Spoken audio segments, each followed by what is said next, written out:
Chapter 3. A Computer in a Skirt? Katherine started at NACA in June 1953.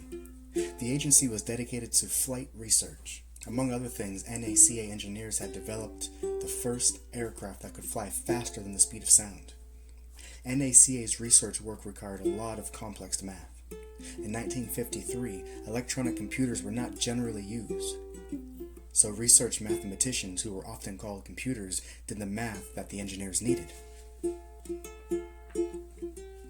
Katherine joined a group of about 12 African American women who were research mathematicians. There was also a group of white American women research mathematicians. These two groups worked and ate separately until the civil rights movement that had started in the 1950s brought an end to racial segregation in 1964. At NACA, Katherine was finally able to see firsthand what a research mathematician did, and she loved it. You had big data sheets with maybe 15 or 20 columns across and 25 lines down, she explained.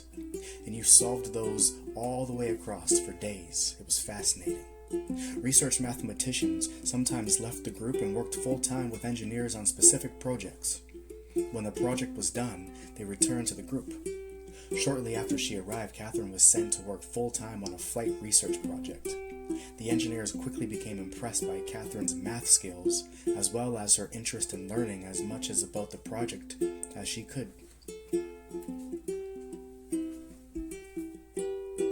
Working on the project, Katherine did what she always did. She asked a lot of questions. She knew that the more she understood about the project, the better her contribution would be. There is no such thing as a dumb question, Katherine always said. It's dumb if you don't ask it. Because of her intelligence, curiosity, and upbeat attitude, Katherine never returned to the group of research mathematicians. She was requested on many special projects. Katherine was a valued member of the NACA when the agency turned its focus to space exploration in the late 1950s. The United States and the Soviet Union were then the two most powerful countries in the world. The Soviet Union was a former federation of communist republics occupying the northern half of Asia and part of Eastern Europe. Its capital and largest city was Moscow. However, each wanted to be number one, and that included being the first nation to explore space. In 1958, NACA became the National Aeronautics and Space Administration, or NASA. Its efforts became devoted to what is called the space race. Little did Katherine know at the time just how far she, NASA, the US, and the entire world would go.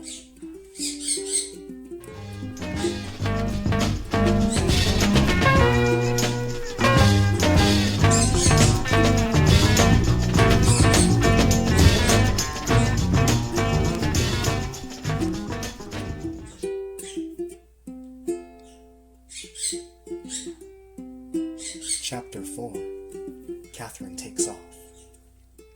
The Soviet Union took an early lead in the space race. In 1957, they launched Sputnik 1. It was the first man-made satellite to successfully orbit the Earth. A satellite is a small object that revolves around a larger object. The US launched its first satellite the following year. The Soviet Union took the lead again when it came to sending a man into space. On April 12, 1961, cosmonaut Yuri Gagarin, a Russian astronaut is called a cosmonaut, orbited the Earth aboard Vostok 1. The U.S. followed less than a month later. On May 5, 1961, astronaut Alan Shepard made a partial orbit around the Earth in Freedom 7. It had required extremely complex and precise mathematical calculations to arrive at the proper flight path for the spacecraft and to keep Shepard safe. Who had done the math? Katherine. For her entire career, Katherine insisted that no one person was responsible for any specific achievement. She believed in teamwork. However, she also knew just how skilled she was at math. NASA knew it too. NASA put Katherine on the team that worked to send Friendship 7 and astronaut John Glenn into space on February 20th, 1962. Katherine worked on the tracking system that would predict within 2 miles where the spacecraft would land after making 3 full orbits around the Earth. NASA was relying on its first electronic computer to calculate Friendship 7's flight path. John Glenn, however, had more faith in Katherine than in any new technology. He insisted that Katherine check the computer's numbers. He said, if she says the computer is right, I'll take it. Katherine worked for a day and a half on the calculations that the computer had done. She arrived at the same exact numbers. Katherine's precise spaceflight calculations were not her only unique accomplishment at NASA.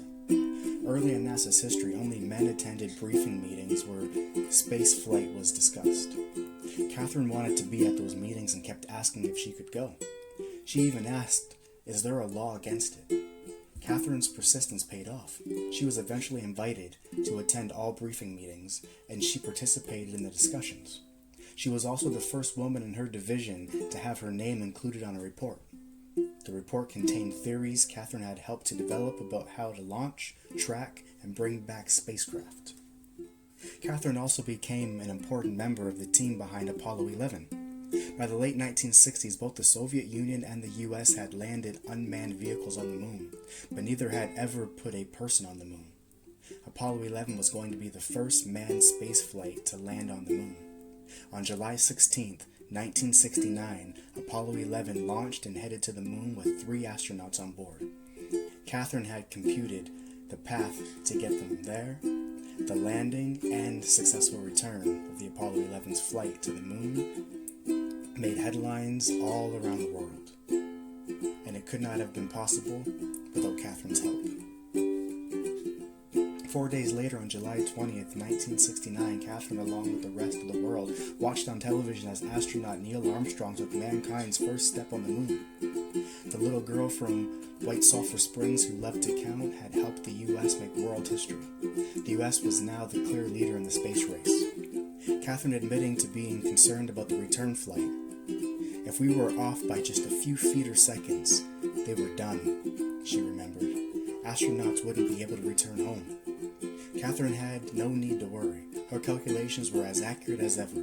The astronauts splashed down safely in the Pacific Ocean on July 24th, 1969.